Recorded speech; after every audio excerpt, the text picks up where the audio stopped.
Welcome to the revolution in the airwaves. It's The Cure with Scotty and Sully, where we don't just talk about the medical industry, we transform it. This is The Cure with Scotty and Sully, where we don't just cover excellence, we create it. Right? Hey, welcome to The Cure with Scotty and Sully. We've got a great program for you today. I'm honored because I've got an old friend of mine who I met on a golf course many years ago at a Veterans Day golf tournament. And Scotty, this is funny. So every Veterans Day, we go to a golf course called the National, and it's a Tom Watson golf course. Now, the nice thing about living in Kansas City is you're right in the heart of so many of the military's assets, right? You've got Whiteman Air Force Base, you've got Fort Leavenworth, and fill any other. You got the Big Red One out there, right? What town are they in? Fort Riley in Manhattan. Fort Riley. You got Fort Riley. What else? What am I missing in our area? Oh, well, out near Wichita, there's an Air Reserve Base. The Marines have a large recruiting effort in Kansas City. So every year, Kev was part of, and I don't know what your involvement was, but you were always the MC. So he was the MC of this event, and it was awesome because you'd have special forces guys, Delta forces, you had B-2 pilots, and it was so. For a regular guy like me, they'd pair you up with somebody in the military, right? And you'd never know who the hell you're going to get. And of course, after you'd sit down, you'd grab your beer and your ham sandwich, and of course, here comes Benson, right? And before I go into the formal intro, what was Cavalry? I was in the Cavalry, yeah. All right, and you had this big boot, right? Tell them about what you did with the boot. Well, we had a punch bowl ceremony where, the owner of the National at the time asked me to do in a punch bowl ceremony, pour in different liquors representing different services, and that's what I emceed. And so inside my boot, at the final ingredient of the punch was I would tip it over and I would shake some dust from Iraq in the boot and stir it up and just add that little tang to the punch. It was fun. It really was. Oh my God, you were a riot. And then you and I got paired up with Jim and just had a great time. And we started chatting in the golf cart over a couple beers just about leadership. And of course, in my world, it's working with companies and their sales teams and their sales leadership. And what I found is a lot of folks in my world were never taught how to coach and lead. They might have been successful in selling, and then they become leaders. And I was 100%. Curious.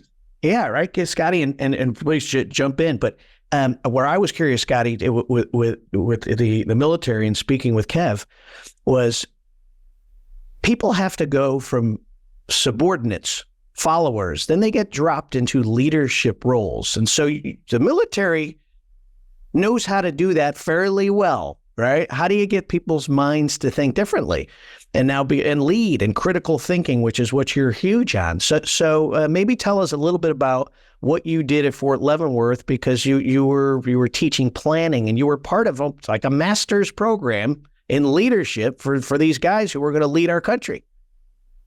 Yeah, that was my final duty assignment while I was on active duty. And it was a huge privilege. I was the director of the School of Advanced Military Studies. And to become a student there, you have to do what in the military is an unnatural act, which is volunteer. And I was you're told from day one, dude, never volunteer for anything. But you have to volunteer. You had to take a test, a written test. Then you had to have a face-to-face interview. And I tried to do as many of those as I could to get a personal feel for the officers who were going to be students. And then there was a selection board that met, and we voted on these files.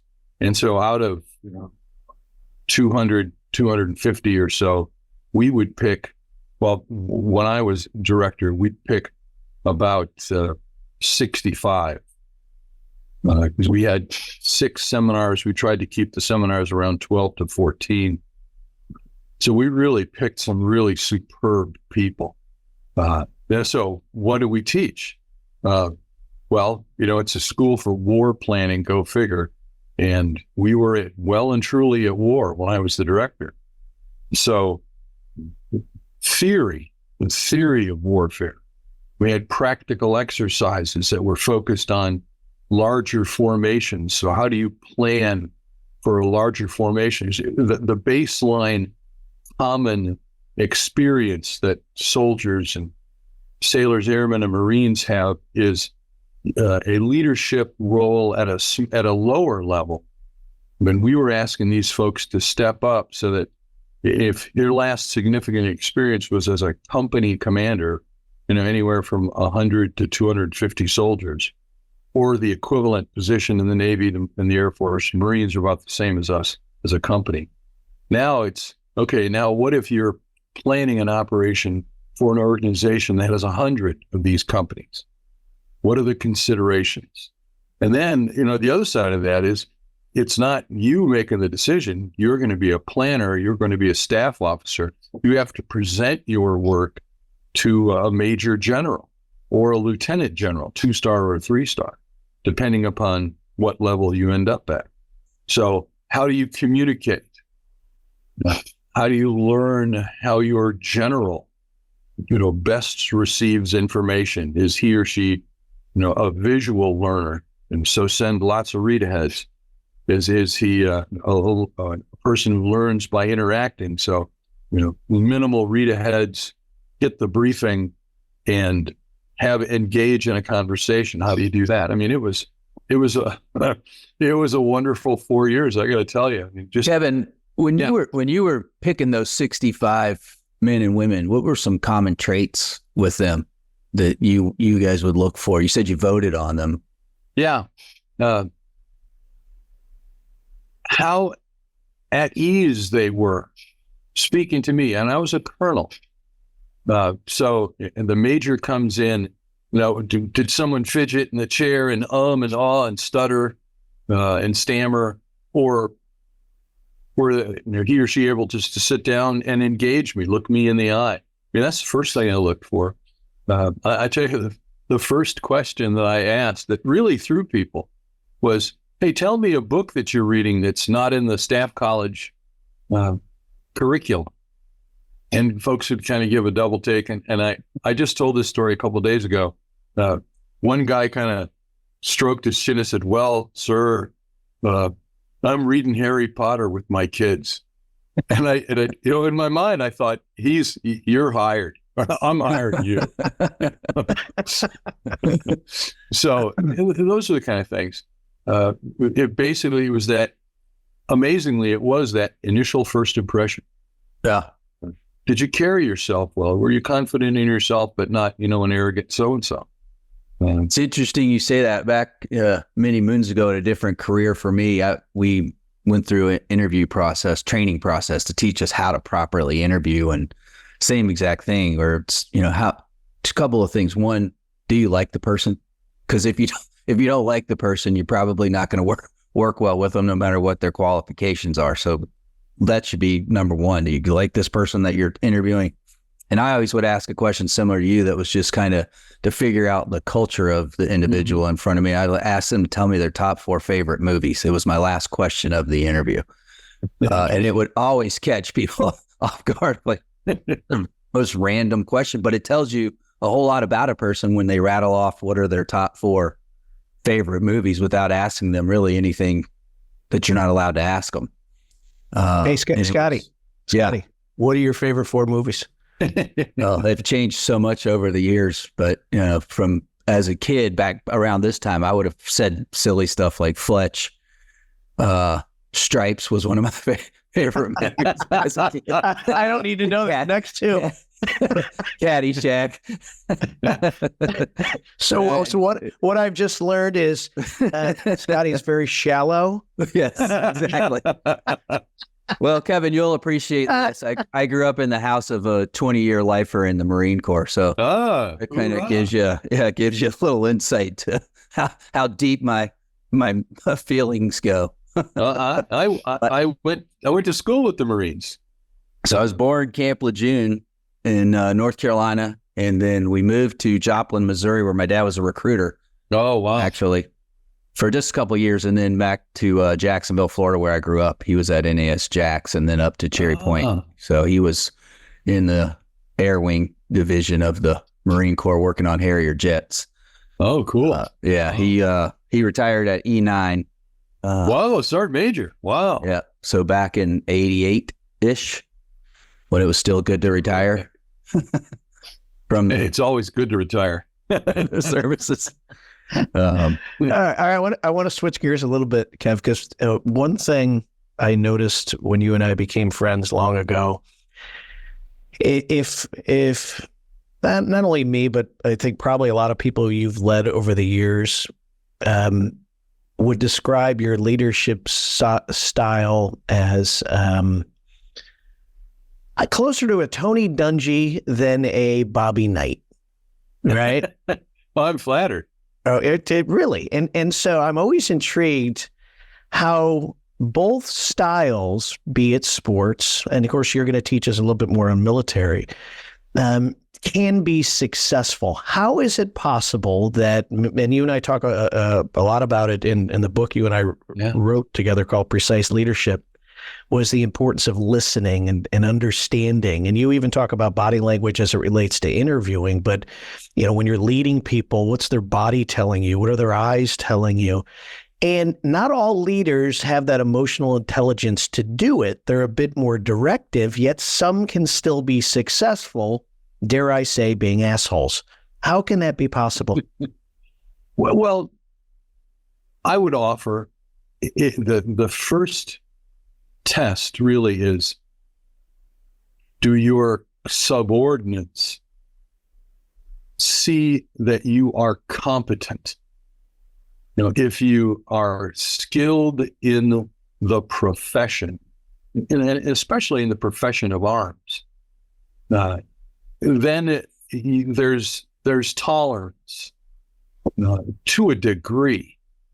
There are still toxic leaders that I don't give a damn how competent you are. You're a jerk, and people won't follow you, right? Or you take advantage of the position. But a Bobby Knight style leader can be remarkably successful because people will follow him if he's competent and he's demonstrated his competence. And if he or she does, it's the classic that you don't tell someone to do something that you're not capable of doing yourself. Now, the leader doesn't necessarily have to do it, but it has to have proven competence at that level. So, coming right down to it, I'm going to trust this screamer, this Bobby Knight, because he's not going to put me in a position where I'm just going to get killed. Even if he's going to put me in a position of danger, he's going to mitigate that danger to the extent possible, recognizing that, there's still, like Bill Malden put it, running into the law of averages. There's so many bullets going one way and so many bullets going another. And sometimes even the most competent catch one. But that's how someone like that can be successful to a point. There is a point where screamers will turn, no matter how competent, they'll just turn people off. I've seen that more in staffs than in command positions in tactical units. If you know that no matter what you produce, the boss is going to just scream. And one of those kind of people who doesn't know what he or she likes until he or she sees it. It just, how many times do I have to go in and get my butt kicked? Right. Before I happen on what right looks like for that individual. So there it is. And the wise leader, the guy or gal who understands who he or she is, knows what his or her frame is, will recognize at some point, the successful ones, that I really am a jerk, So how do I mitigate my jerkness? It's still a part of my essential being, but I can't, I'm at such a level where I can't just be directive. I have to get input from other people. So I'll torture them a little bit, but I'll know when to stop the torture because they're onto something. Talk about that a little bit, Kevin, about team dynamic and how that, evolved within the military and how important it is, because in the healthcare environment today, selling, especially at the level of the readership that I have, they have to work in teams today. They didn't in the past. It was, Really? one and gun. And now it's more, you don't see a rep just individually go into an account and call on a physician office. They take their lab specialists in there, their equipment specialists in there, their infection control specialists. So it is so much more a team environment today than maybe even 5 years, 6 years ago. Well, I would say that building a team will always be an art more than a science. But the way I presented to my students was, and again, it comes back to, I did this, recognize your frame. What influences the way you think and your depth of understanding? Because while your frame gives you, it enhances your ability. You know things in depth, but the nature of a frame also prevents you from seeing things that others who have a different frame than you might be able to see. And therefore, the total product of the team brings in more nuance. And there's a degree of, and I don't want to sound touchy-feely because I never was that way, but you've got to have a degree of humility, or at least recognize the limits of your own intelligence and be able to accept the input and intelligence and wisdom of the other members of the team. So you play to their strengths, because it isn't you that's important, it's the team's presentation that's important, and the ultimate success is making the sale, right? Yeah. Yeah. Well, absolutely. And something I want to bring up, it's that question of how does the leader perceive themselves? And I think when those folks are blowing it, first of all, it's amazing how many who lack emotional intelligence find themselves in leadership roles. I wonder what they did well they had to do something well, be it kiss some ass or whatever. Oh, of course. They did something really well. Right? Of course they did.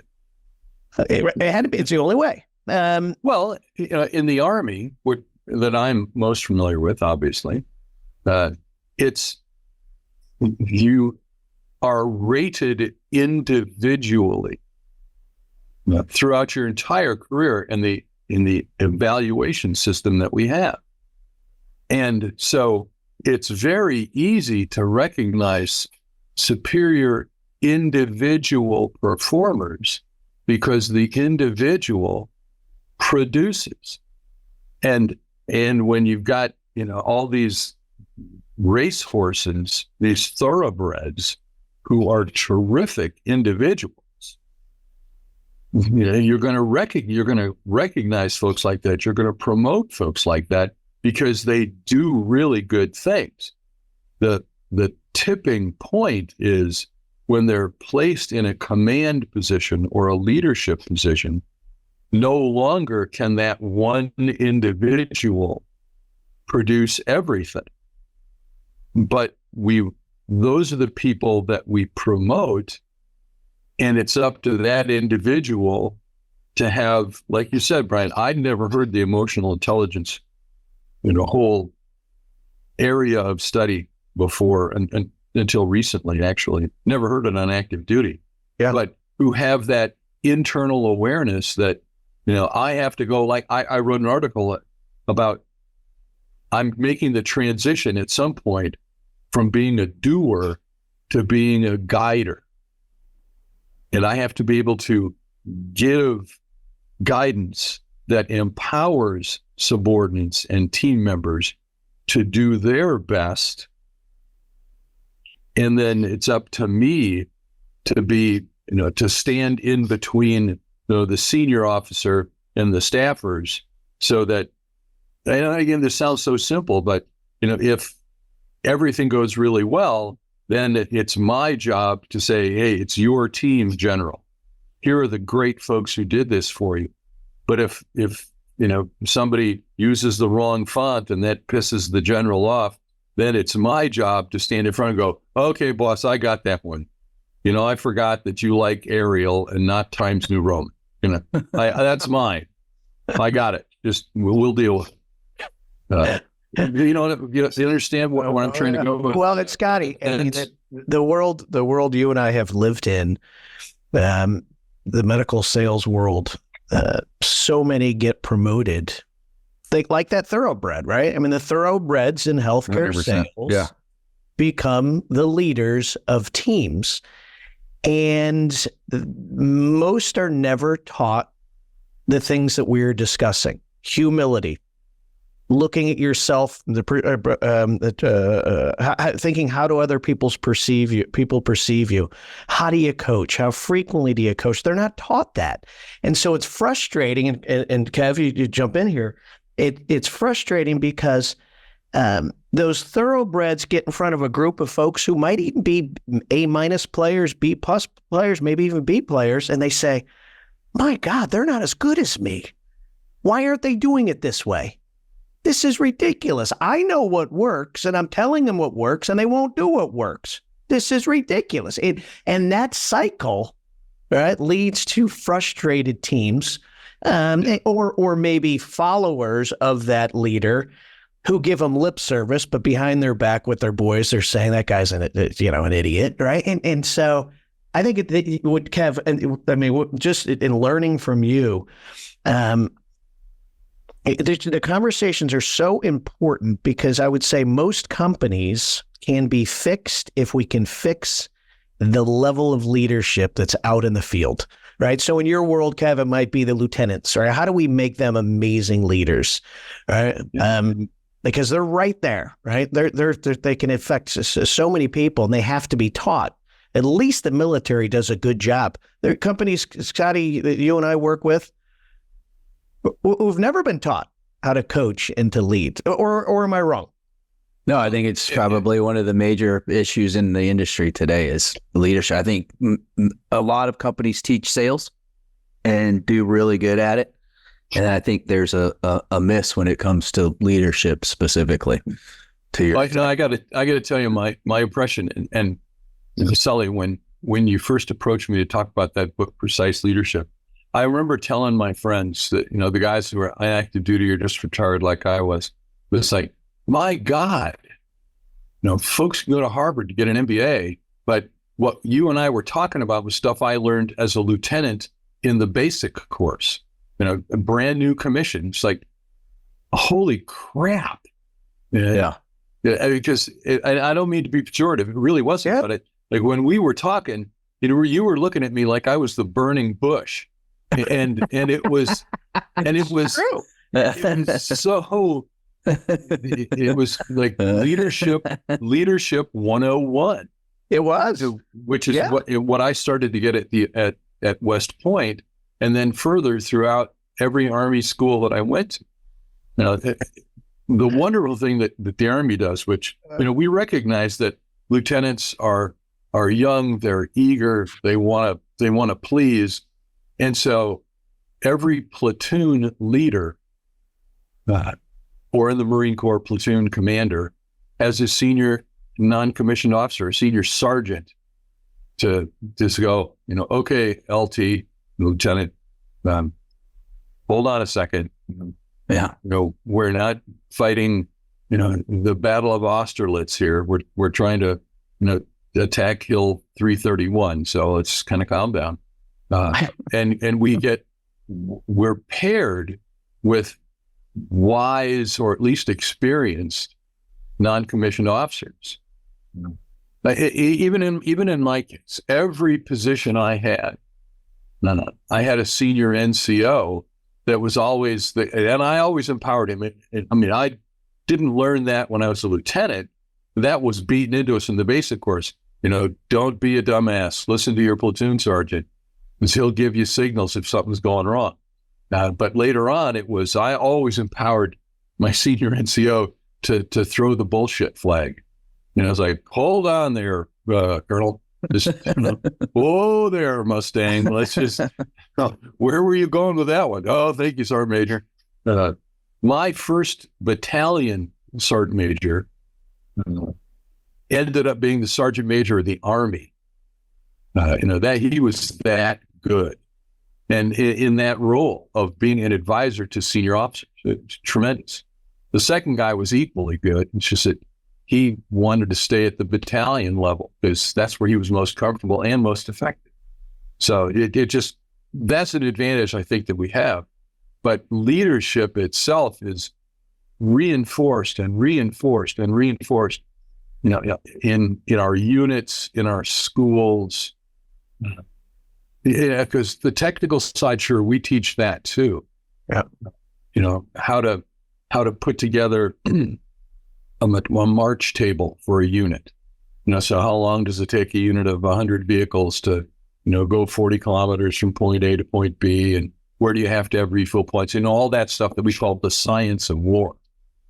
But the more senior we get, the more the focus is on the art, the art of leadership, the art of understanding how operations fit into a whole. Yeah. I want you to tell the folks the story of the time in the middle of the night, your phone rang, and I believe you were called down to maybe Pensacola to sit in a dark, smoky room with some generals. And can you share that? Because the leadership lesson about the leader who came in and had to coach you. Yeah. Scotty might enjoy that one too. Yeah, this was, I was a lieutenant colonel. I was up on the plans staff of 3rd Army. 3rd U.S. Army, which is the commanding headquarters for Army units associated with United States Central Command.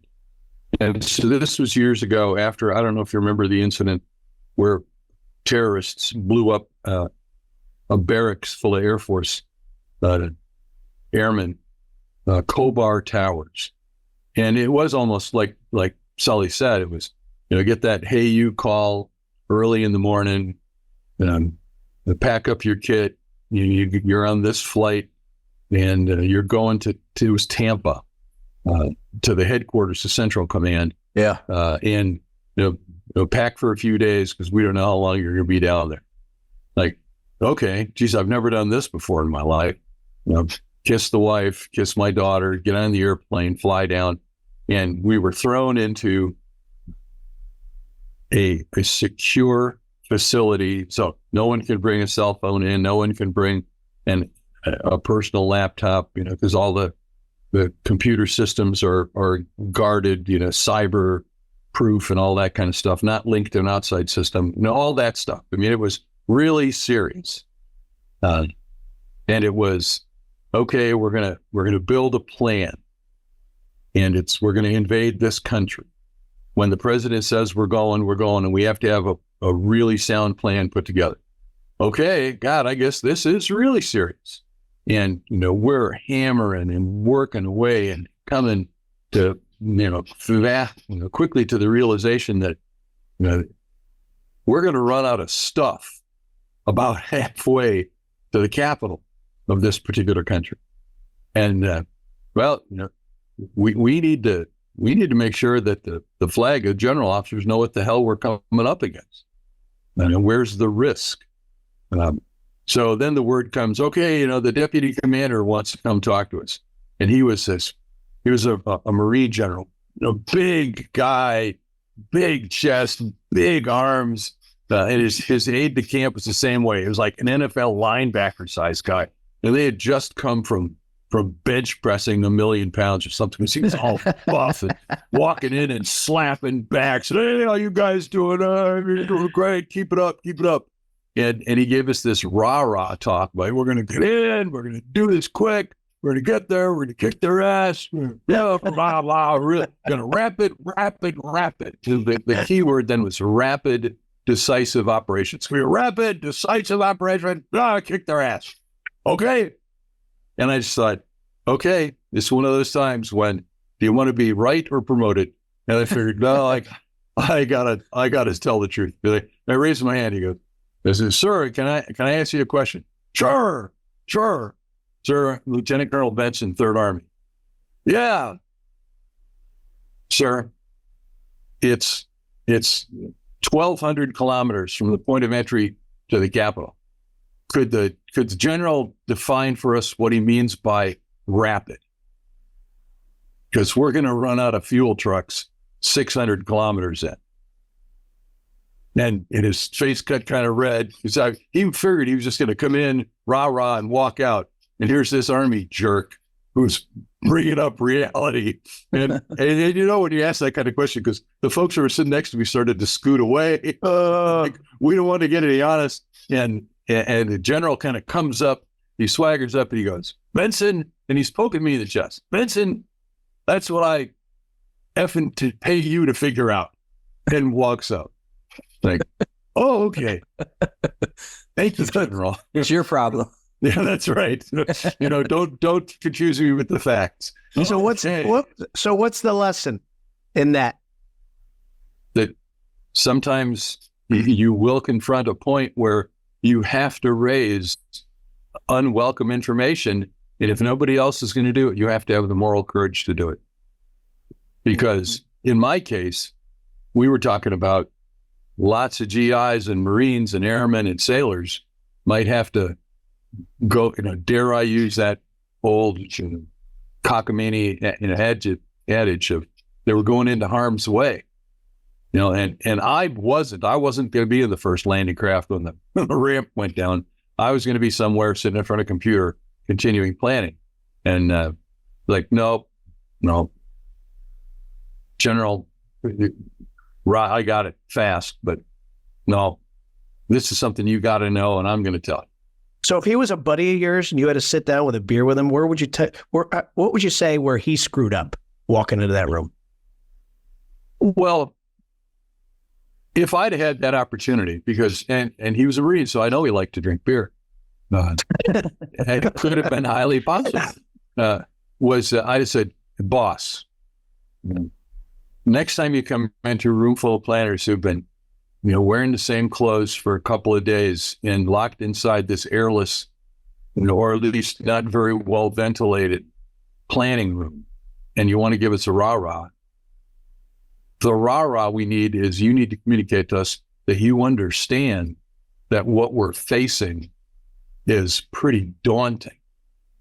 Show us that you understand that, and then listen to what we want. When you ask us, anybody got any questions, listen to what we were saying to you. Because if nobody asks any questions, then you better ask us a question, because boss, you're a big guy physically, you're a lieutenant general, and there's a lot of folks who are intimidated by rank. And then you say, clearly you aren't, Benson. Well, yeah, you're right. But someone's going to face that situation, and you really have to dig in and, okay, where's my moral courage? And that's what it comes down to in some instances. Oh, where'd you find that picture? Look at that stud. That's awesome. That's a great shot. Tell us about that picture. After we got to Baghdad in 2003, and by and large, no plan can look with certainty beyond initial contact with the enemy-made body. And that was true in our case too, but we still got to Baghdad relatively quickly.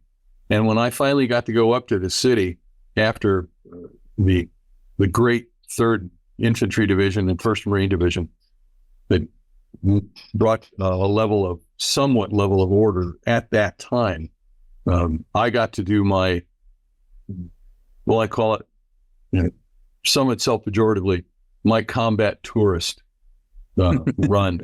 A friend of mine put together, because that arch of sabers that supposedly was Saddam's mighty forearms holding, that's how they modeled that. I'd seen satellite photos of that, but I'd never been there. That was the guy I was with, Marty Stanton, who still works down at Central Command. He's a retired guy too. But Marty put together the patrol, and we went to this place. We drove around Baghdad, went to the square where the Iraqis pulled down Saddam's statue, and it was okay, boy, we're there. We finally got to see, and the pistol that I was carrying, because it's, as you might have noticed, it's a pistol holster for a right-handed guy, and I'm lefty. That's why it's on that way. That was my grandfather's Colt 45 revolver that he carried in World War I. Oh, that's cool. And I got permission to bring that as my sidearm to go to war with again. So, really cool. Yeah. Kevin, what not to shift gears on you here from that. When we're talking about leadership a little bit, what are 2 or 3 books that you recommend? Sully just mentioned that so much of our industry lacks some leadership training, but what are some just kind of 2 or 3, especially as we start this new year? Yeah, folks can kind of start out. I know that the cartoonist himself has fallen out of favor, but the Dilbert book that was called Out at 5, building an Out at 5 organization. Do you know what Dilbert's what the author's name is? Scott Adams, isn't it? Yeah, Scott Adams. Yeah, I know. He's fallen out of favor. Not you, but that guy. But that book was really good. I mean, it was practical. Out at 5. What's the biggest gift that an employer can give back to his employees? It's their time. Yeah. So no calls at 16:45 when everyone's expecting to go home at 1700 and say, hey, I got this big project and I need it by 17:30. Like, oh, and you're telling me now? So be cognizant of other people's time. So that's one. There's I like biographies and autobiographies. There's another. I think there's 2 other books, and these are military, so you got to take it with a grain of salt. But Field Marshal Bill Slim wrote a book, Victory from Defeat. It was about his commands in the China-Burma-India theater during World War II. And Bill Slim was a Brit, but he was served primarily in back at the time, the British Indian Army. So he wasn't in the Coldstream Guards or anything like that. He was in a Gurkha regiment where there was his formative years. But that book is all about leadership. And, really, he was willing to explain where he screwed up and how subordinate commanders saved the day just through pure heroic actions. And he still, retained the confidence. The other one is, and again, this is by an American general, I think the finest autobiography that came out of World War II, Lucian Truscott, Lucian Truscott, Truscott, Command Missions. And again, Truscott was the same kind of guy. He started out World War II as a colonel in command of a horse cavalry regiment along the U.S.-Mexico border, and ended up the war as a 3-star general in command of a field army. And his background, his experience, his ability to deal with senior officers, and then as a senior officer deal with subordinates. Those books are leadership lessons on every page. Tell us about your latest leadership book that you wrote and what you're trying to accomplish. I'm so glad you didn't blow smoke up Sully's ass. Well,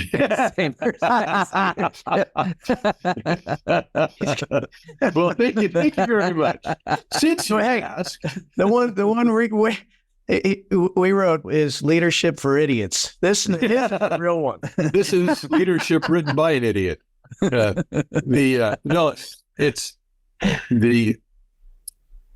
the time I spent as the chief planner for the field army, the army headquarters that was, in command of 5th U.S. Corps and 1st Marine Expeditionary Force, in the march up to Baghdad in the opening of Operation Iraqi Freedom. I kept a journal, and I wrote a daily report to my commanding general to let him know what his planners were doing. And I used those along with other experiences that I had. And I tried to tell the story of planning for the invasion.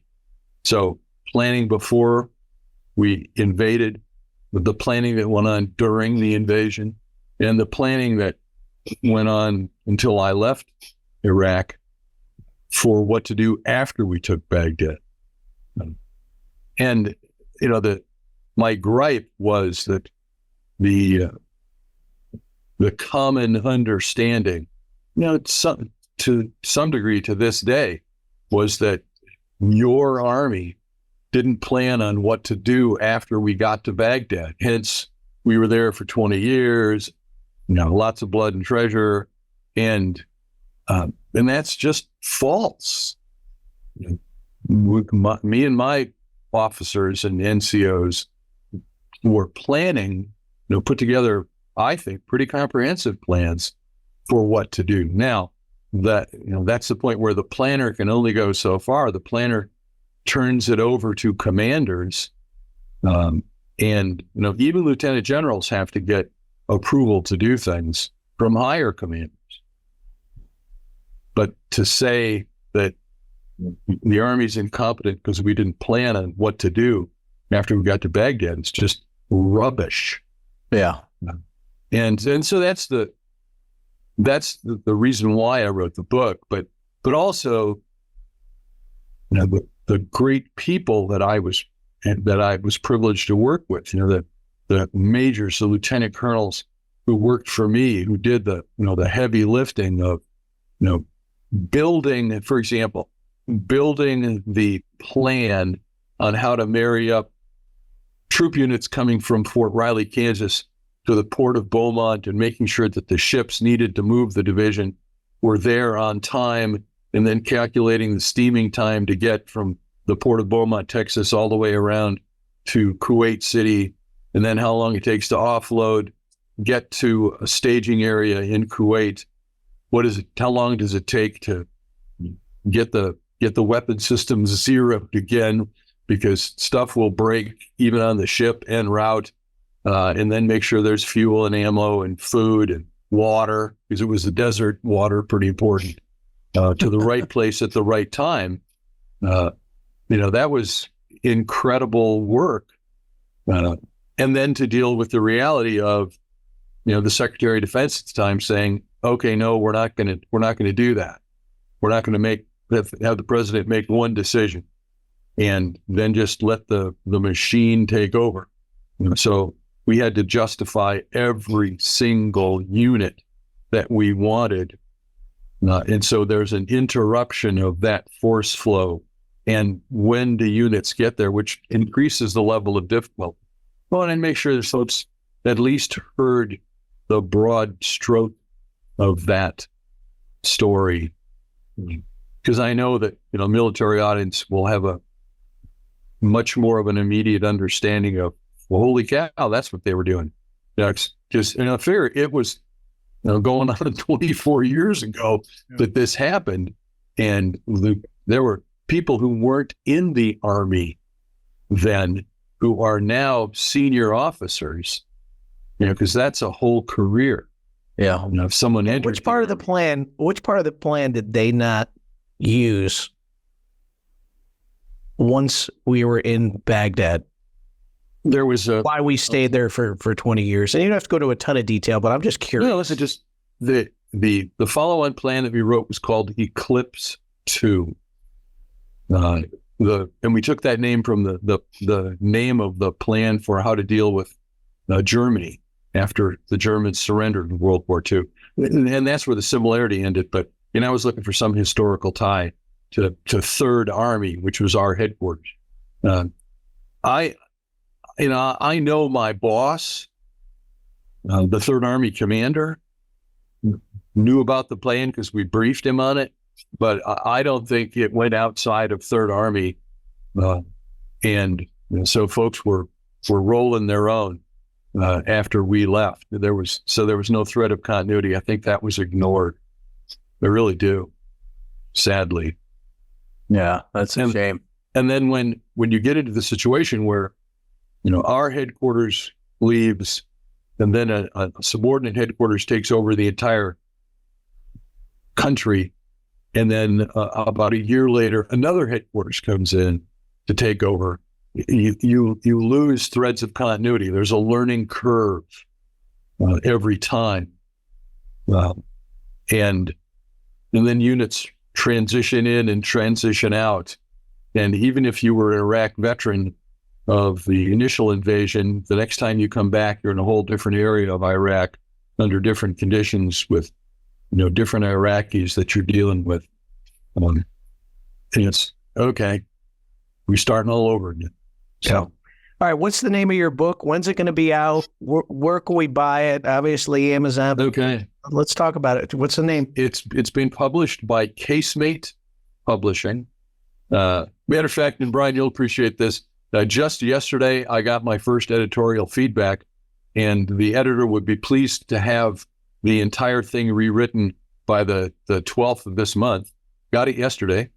I know you remember that from dealing with editors. Oh yeah. But God bless him. The penciled in publishing date is April of this year, and I truly don't know. I'm assuming, with all the baggage that word carries, that it will be available on Amazon, because isn't everything available on Amazon? Yeah. But Casemate will publish it April, and the title is Expectation of Valor. And would the business world find value in this? Well, I sure hope so, because I want guys like you to buy it.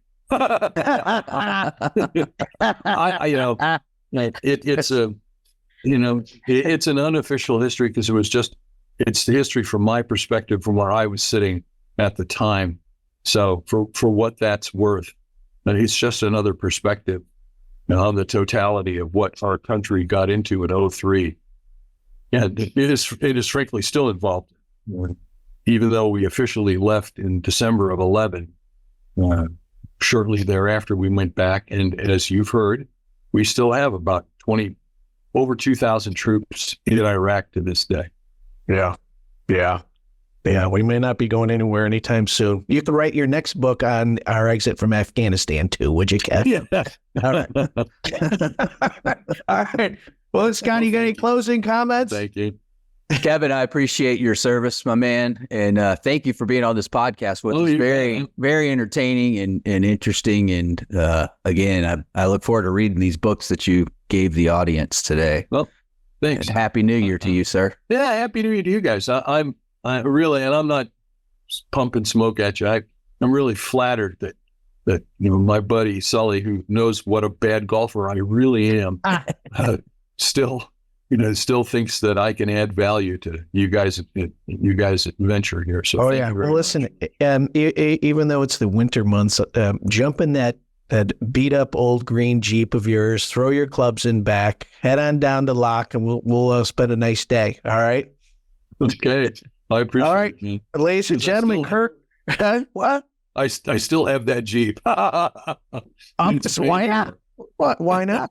Why not? All right, Colonel Kevin Benson. Check out his book coming up shortly, Expectation of Valor.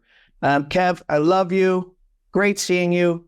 Let's start the year off right, everybody, and we'll see you next. In fact, we've got another interview coming up, Kev, with a guy named Ken. Maybe you know him before you head out. A guy named Ken Falke. Not sure if you ever heard of him.